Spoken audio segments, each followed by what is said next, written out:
right, so U.S. aid to Ukraine still is in limbo, as we've been talking about on the show for some time, with lawmakers in Washington trying to figure out a deal on that. Comes as Russia's Vladimir Putin has been stepping up the war, reportedly firing a new super weapon on Ukraine. But also, we have some positive news out of the region we want to spend some time talking about today.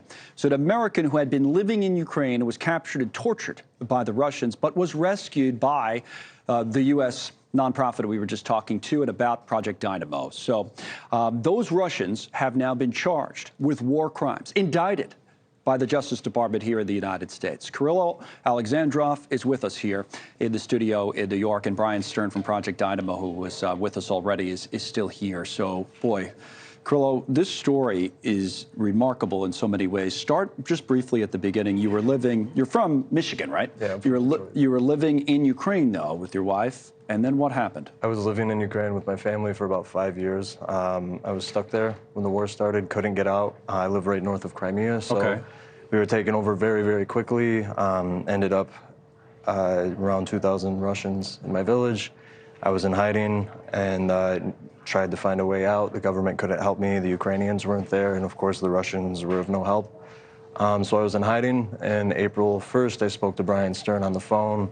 I got a hold of him through my family, and April 2nd the Russians broke into my house and kidnapped me. Wow. And then they held me for around 37 days until Brian broke me out. Now, they placed you under arrest, right? They were charging you of spying or espionage, completely made up? Nonsensical, yeah. So you were a prisoner. You were held in prison. The prison was an abandoned building. I was in a closet in an abandoned building.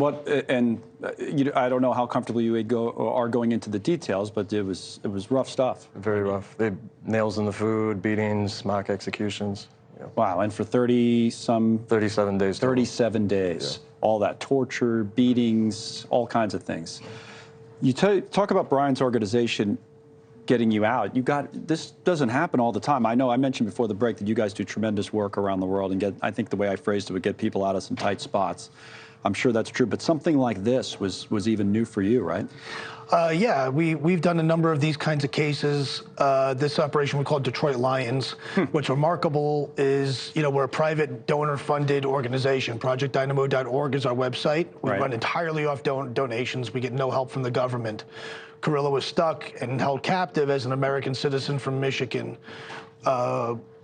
We did what we needed to do, to the extent that the Russians today still don't know how we did it. They don't know. You broke him out of prison. He was in prison, you guys. It's more like a magic trick. So when you think about it, you're probably thinking grenades and machine guns and everything. It's not that at all.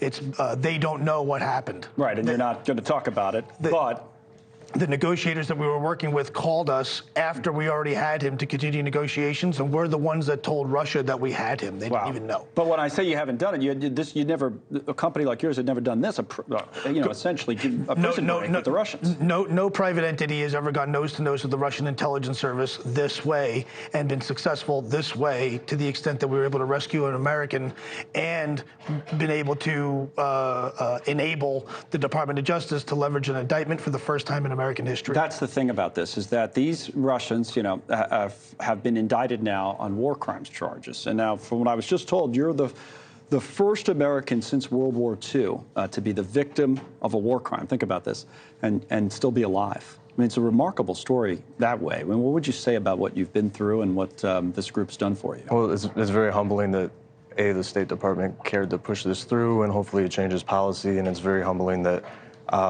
there's good people like Brian out there to save people, and I wouldn't be here if it weren't for him. How's your family? They're doing fine. And then how did they get through all of this, and what was that like? Brian.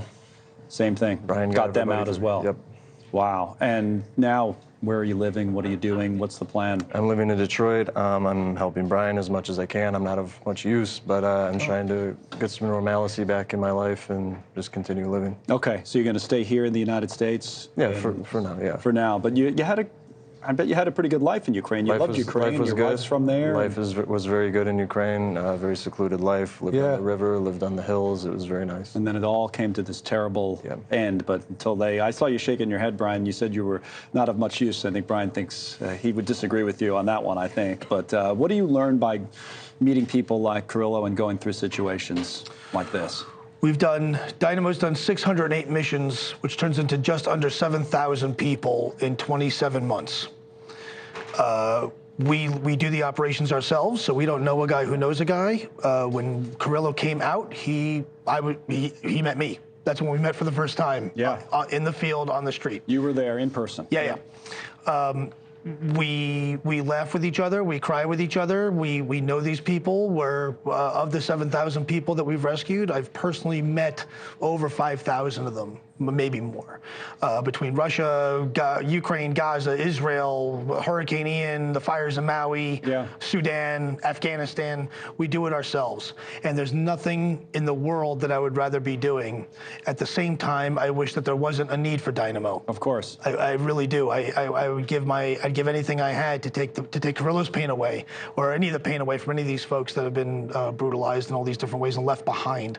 But we love doing what we do, and we don't leave our people behind. We're just Americans doing what Americans have always done. And it's led to tremendous results in many, many places, but in this case, actual indictments on war crimes charges for 4 Russians, and Kirillo and your family are safe. So that sounds pretty good to me. It's great to see both of you. Thank you for coming in, Brian, and we're glad to see you looking so good, and glad this ended much better than it started. Good to see you. Thanks so much for watching. Just go to joinnn.com to find NewsNation on your television provider, and don't forget to click the red subscribe button below to get more of NewsNation's fact-driven, unbiased coverage.